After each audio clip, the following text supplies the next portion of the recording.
Phil and welcome to Rovensden. Today I'm going to be bringing you a video on the essential 10 albums from the year 1970. And before I do, please subscribe and like this video if you like it, and leave any comments below in the comments. Maybe you have a different list of albums than what I have for you today. Now this isn't the best of list. This isn't the top list because there are way too many good albums about the 70s. That's the thing. The 1970s, in my mind, close to the 60s for different reasons, the best era in music. You had bands putting out not only an album a year in many cases, but sometimes two in 1 year. Point me to the band that's doing that today, other than, what's the name of that band? Oh, goodness, I can't remember. But it's very rare for you to see that today. And by far, this is albums that I think would be helpful for anyone trying to build a collection or fill out their collection. I'm trying to encompass many genres, not just rock, not just, one thing or the other. And I have a bonus at the end of this. This is going to be a series going through the decade, and I'll drop these as I'm able to compile my listens and lists for you. And then I'm going to do a deeper dive and try to break it down maybe into top 5 or top 10 of subcategories at some point in the future as well. But to start, let me get started with my first album. And again, you own these 10 albums, 11. You will truly have a wonderful and essential library. All right, first up is this truly remarkable album from B.B. King, Indianola, Mississippi Seeds. Now, this album was released in October, and it's often cited as one of King's most innovative works, and for very good reason. It's a thoughtful, genre-defying blend of blues and soul and rock, and it's brought to life by an exceptional cast of musicians. I mean, you've got Joe Walsh, you got Carole King, you got Dave Clark, you've got Leon Russell, all lending their talents. Each one is a giant, obviously, in their own right. But here they're all supporting B.B. King's vision, not competing with it. And the result is a masterfully cohesive album that still sounds fresh, 55 years later. A standout track is Nobody Loves Me But My Mother. It's a surprise in the best way. It's just BB and the piano. It's stark, it's intimate, it's comforting, and hearing King on the keys reveals yet another facet of this musical genius, reminding us that he was a craftsman in every sense. Another standout the album is You're Still My Woman, where the interplay between Carole King's piano and BB's guitar is simply magical. It's a groove-laden track anchored in blues, but isn't afraid to flirt with the funk in all the right ways. And my favorite track definitely is Changing Things. This is where the album's emotional and sonic depth truly shine. Carole King's piano work creates a meditative, hypnotic atmosphere, and the uncredited orchestral strings just truly elevate that track to something borderline cinematic, if you will. It's obvious to me that this arrangement must have paved the way for the mixture of orchestra and rock for future bands like Aerosmith, the Scorpions, and Metallica. And yes, I'm perfectly aware that there were other albums. I think it maybe came out in 71 or 72, Procol Harum and the Philadelphia Orchestra or something album did much the same, but I believe this predates it. This isn't just an album.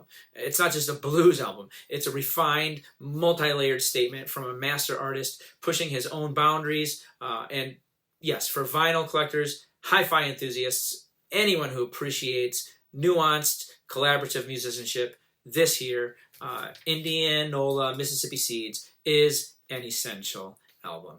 Next up, I've got another surprise, something that I didn't really know existed until I was trying to compile my catalog, my library over the last year, and I came across this and realized this has to go in this list. This is this gem. It is the legendary Christine Perfect album by Christine McVie. Before she became the songwriting heart of Fleetwood Mac, and slightly after her stint in Chicken Shack, Christine McVie, who, yes, was known as Christine Perfect at the time, released this solo album.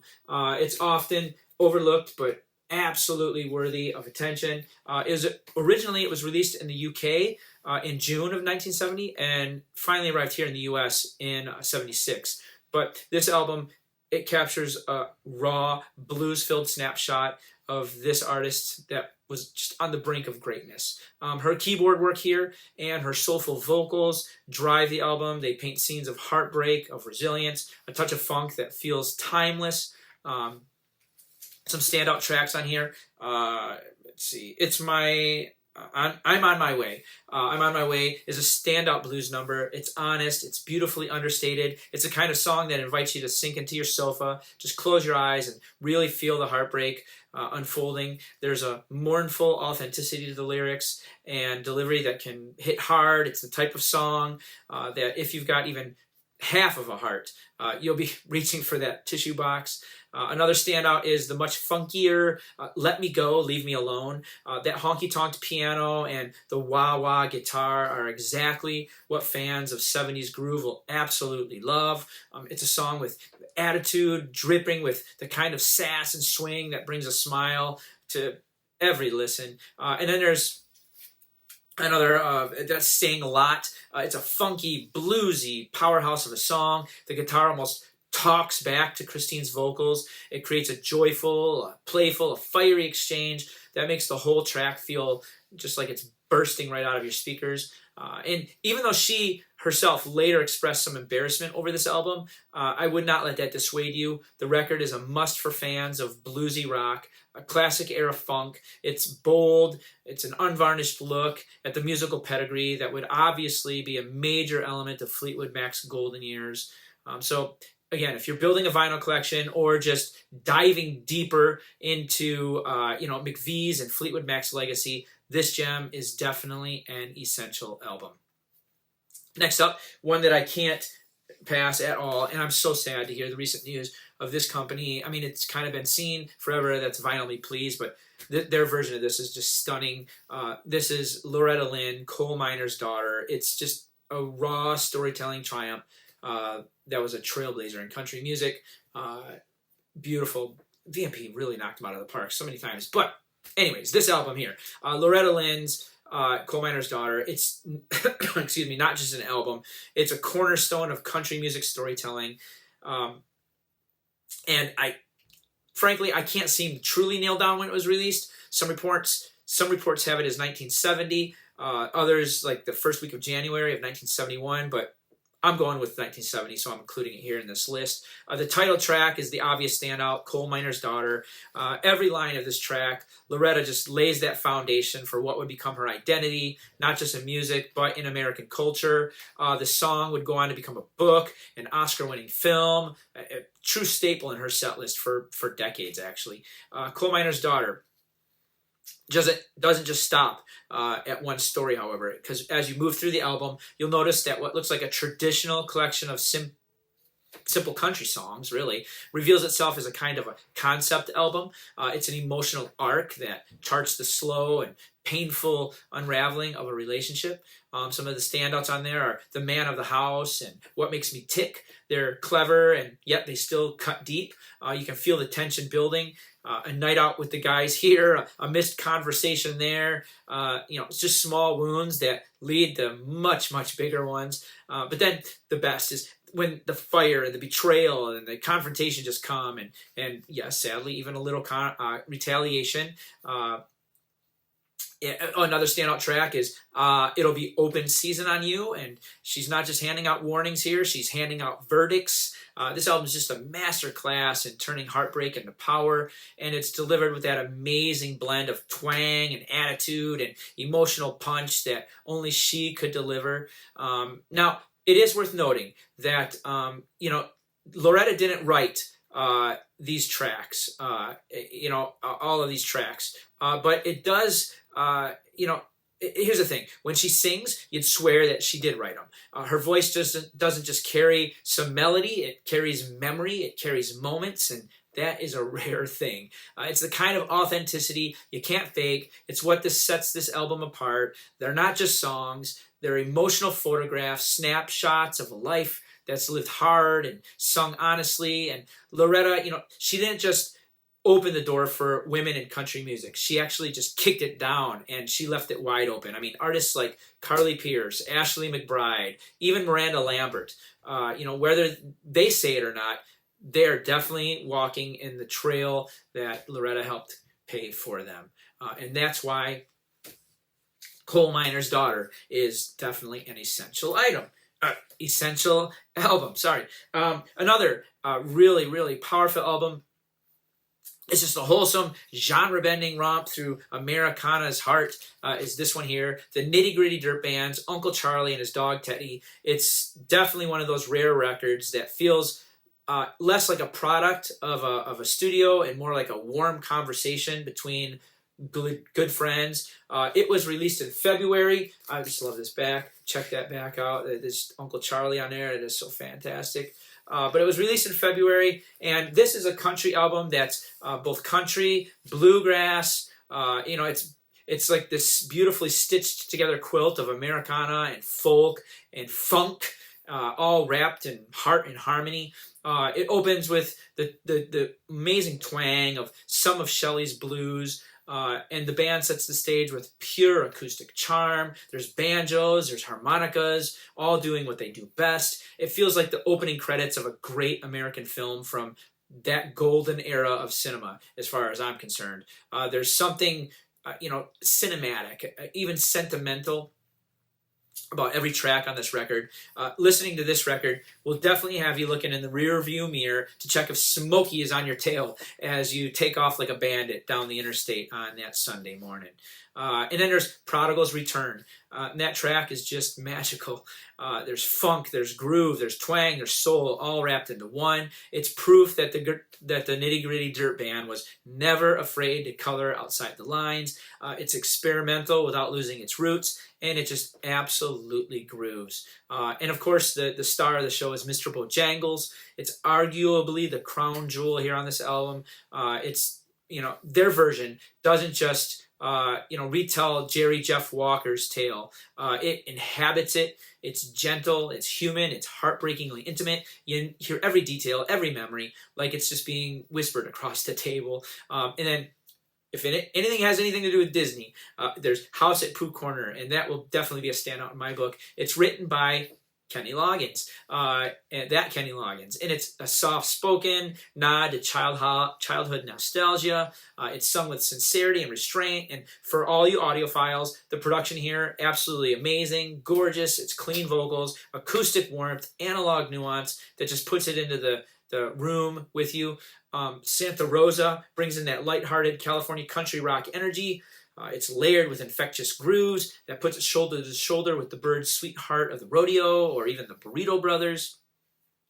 If you haven't checked out their stuff either that has been put out recently, the audiophile, I highly recommend it. But my favorite on here, as I pointed out, he's on the cover and he's on the back here too, is definitely Uncle Charlie himself.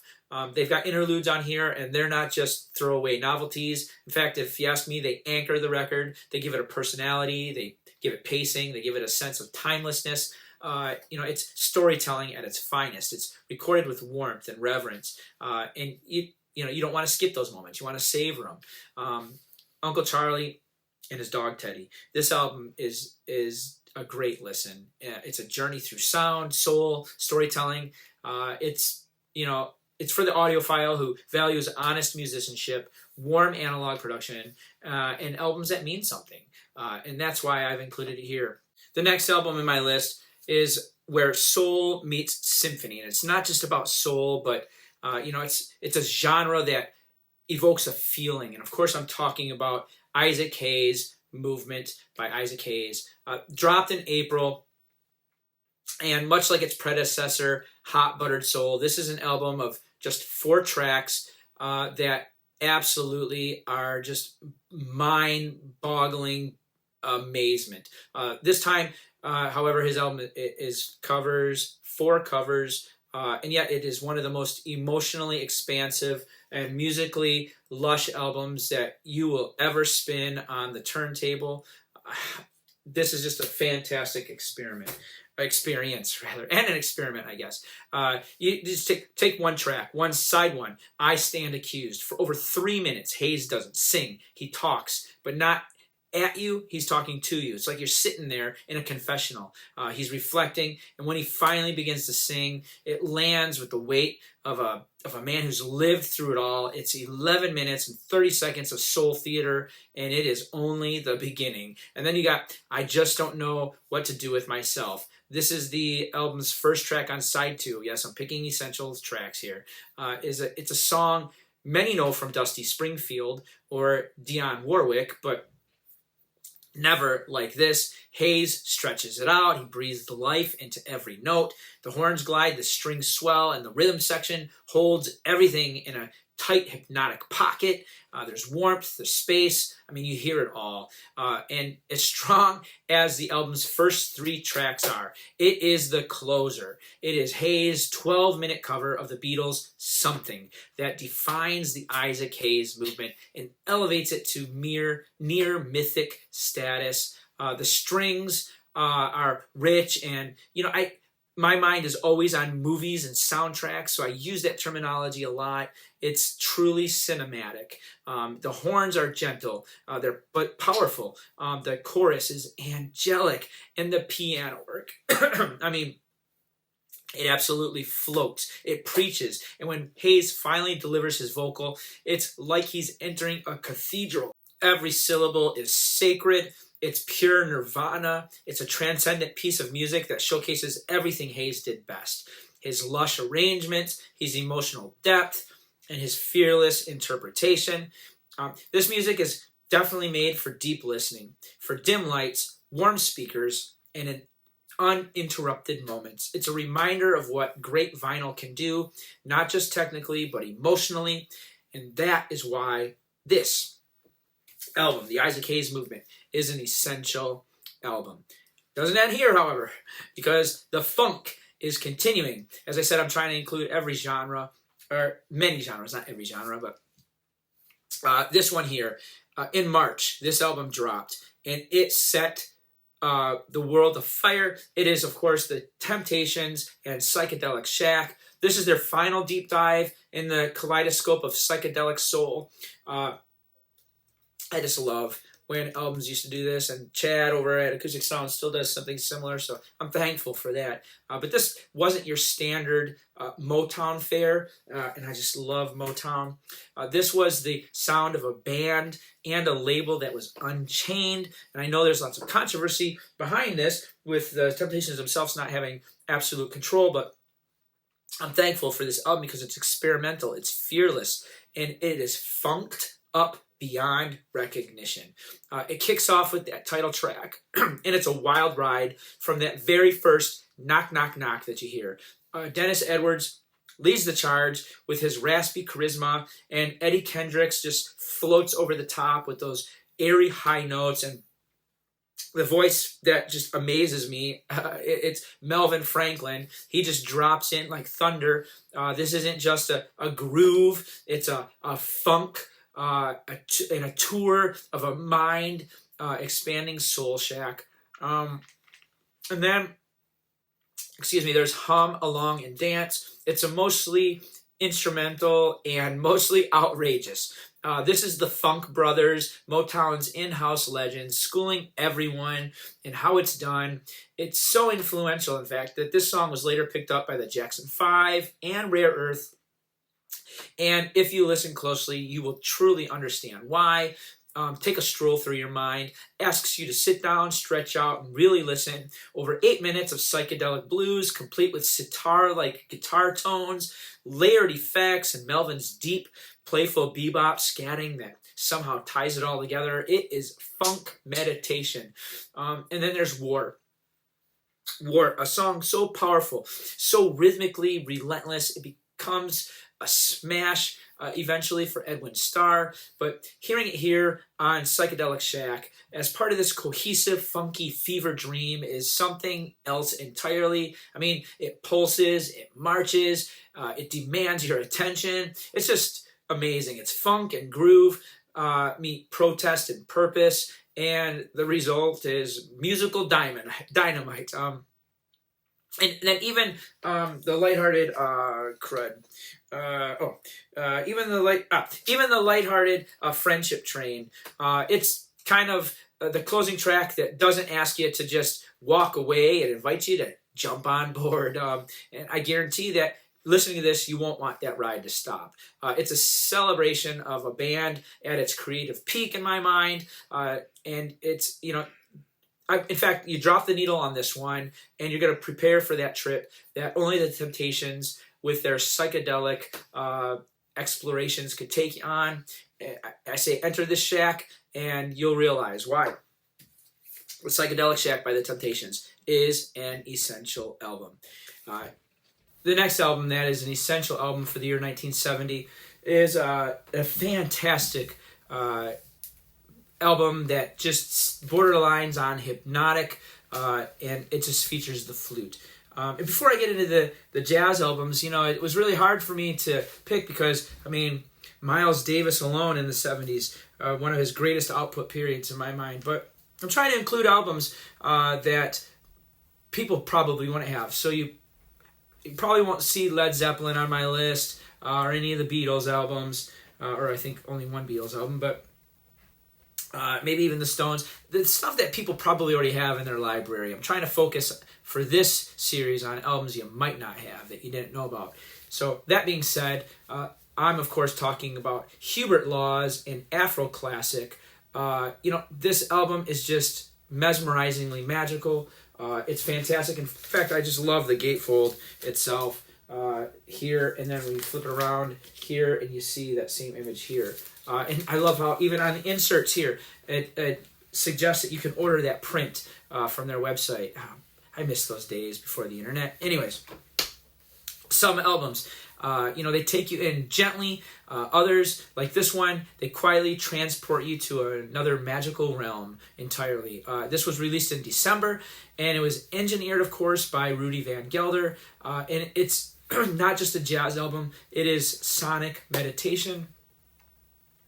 At its core is Laws' flute, and it's not just played, it actually feels like it's breathing life. It's hypnotic, it's paired with the subtle yet driving percussion, and the album creates just an atmosphere of calm exploration. It's perfect for that late night, lights dim session in your favorite easy boy chair. And obviously along for this ride is Ron Carter on electric bass. He lays down textures so rich and melodic that they blur the line between groove and harmony. And Dave Friedman on the vibes, just running through a fuzz pedal, turning what might have been celestial sparkle into a psychedelic shimmer. It's truly a stroke of genius. And it gives Afro Classic a texture like no other jazz record of the year. The album actually feels like a lullaby written for the soul. It's gentle but never sleepy. It's melodic but not predictable. It's peaceful but not passive. And there's curiosity here. It's a quiet mastery from all the players involved. It's not music that demands your attention and earns it. And the more you give, the more it pulls you in. The title says it all, Afro Classic, and it's truly that. It's a classic, it's timeless, and if you're an audiophile seeking something that's cerebral, there you go. Technically brilliant and emotionally resonant, right here. Look no further. This is the kind of record that makes you grateful for high fidelity sound and for musicians that truly believe in the genre and the form, and that's why this one is an essential album. Are you ready? Are you ready to go to church? Because this next album is where funk meets faith, and the church says amen. Some records just hit you with sound. Country Preacher hit you with spirit. Cannonball Adderley delivers on this album. It was recorded live in a church meeting at the Southern Christian Leadership Conference in Chicago. It was released in January of 1970. And this isn't just a typical jazz album. It's a spiritual happening. It's a celebration of rhythm and resilience. In fact, the moment, I think it's on a very, introduction by the Reverend Jesse Jackson. The moment he steps up to the mic, he stirs the congregation to walk tall. and you know that you're about to be taken to church. It's not background music. This is a sermon with soul. It's a fantastic, highly, highly recommended album. And it's funny that I'd not heard of that for quite some time. But you definitely can feel it in the claps, the shouts, the amens. It's gospel music and it's funk music. It's functified. It's electrified. It's deeply rooted in the blues. And nowhere is that holy groove more alive than on the song Hummin', where the interplay between the band and the congregation creates a feeling, so infectious you can't help but feel like you're there, about to jump up and clap. It's jazz, it's church, it's funk, it's community, it's communion, it's a jam session, all wrapped up in one.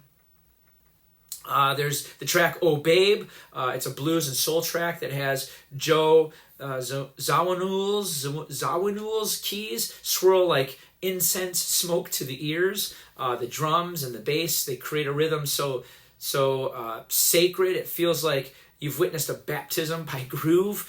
It's a soulful excursion into a magical Sunday service. And if you're not moved to jump up and scream, yes, yes, I have seen the light, then you just might be sitting in the dark. There's truly magical baptism on this album, and it happens with my favorite track, the whole highlight of the whole album, and that's Afro-Spanish Omelet. It's a wild blend of funk, of blues, and spiritual jazz, which I love that form of jazz.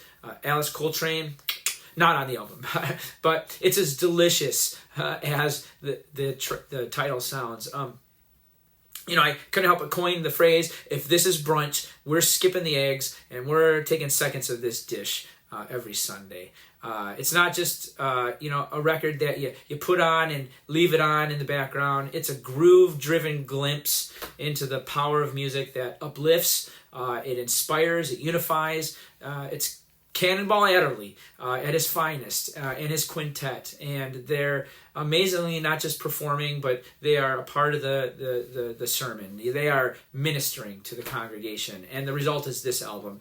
It belongs not just on your shelf, I say, but it belongs in your spirit. So drop the needle on this, raise your hands, let the funk move over you like the Spirit. It's truly a fantastic album, and that is why it is an essential album.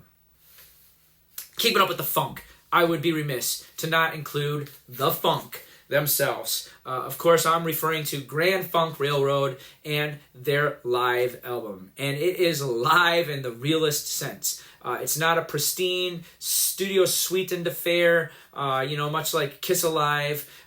This is a great album.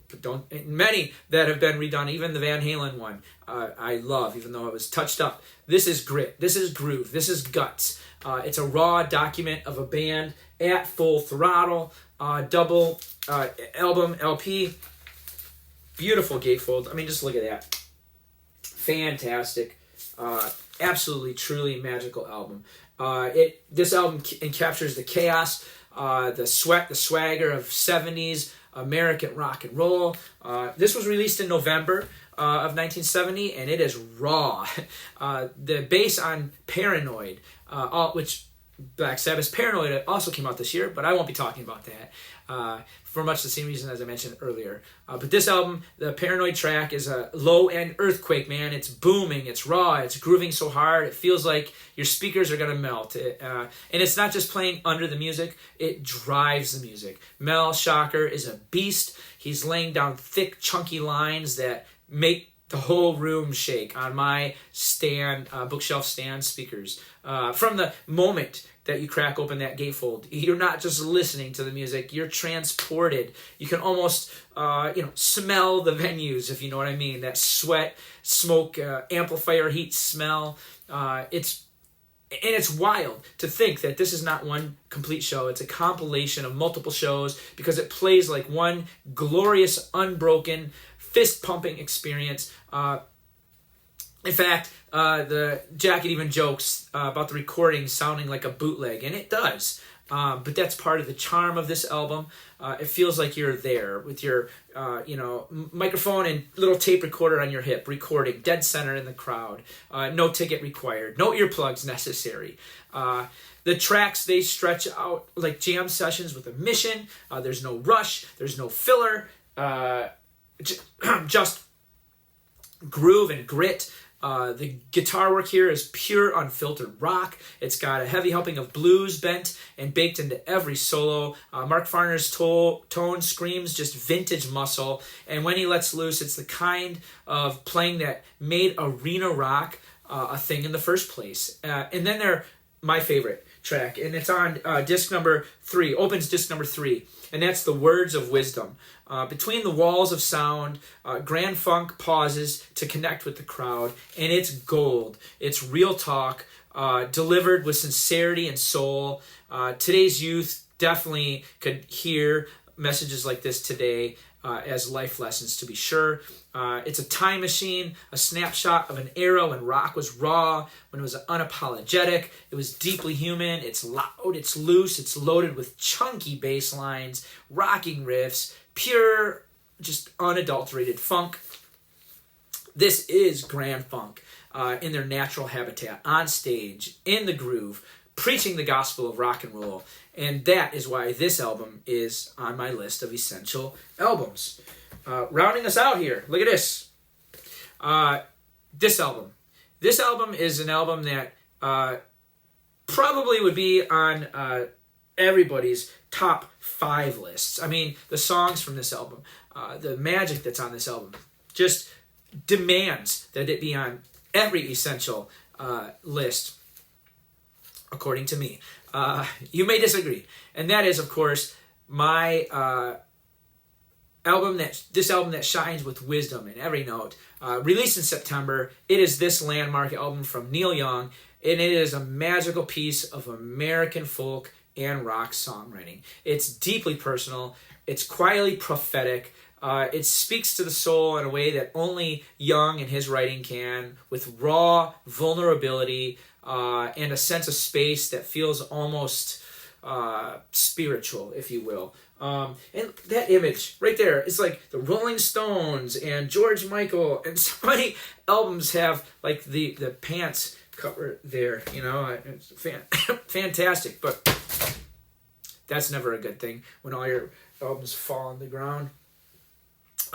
Anyways, Dean Stockwell, who many of you might recognize from Quantum Leap, had a post-apocalyptic script titled After the Gold Rush, and while that film was never made, its tone and imagery influenced Young to write the album, and it is in that album's DNA. What we're left with is something dreamlike yet grounded. It's a soundtrack to a fading American ideal. Another standout is Tell Me Why, a gentle acoustic number that sets the tone with simplicity and grace.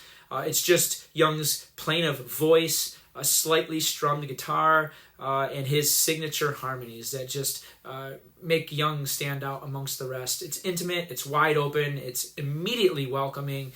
It's like stepping into a cathedral of wood, if you will. It's just, and then there's After the Gold Rush, where Young trades his guitar for piano, much like B.B. King did on the Indianola Mississippi Seeds. This track shows us, again, what just great musicians can do. They're not defined by a single instrument. They're defined by how they are craftsmen and able to handle many aspects of the music production process. And then the song that almost everybody knows, Southern Man. It just strikes. It's fierce, it's urgent, it's lyrically sharp. It's one of the most powerful songs in rock history with its tight harmonies and its searing guitar work. It just hits home, man. It hits hard, rather. Not hits home, hits hard. The craftsmanship here is stunning. One can't help but think that, in my mind, was Tom Petty listening? Because the DNA of Tom Petty's sound surely runs through this track as far as I'm concerned. Both amazing artists. And finally, among many standouts is Don't Let It Bring You Down.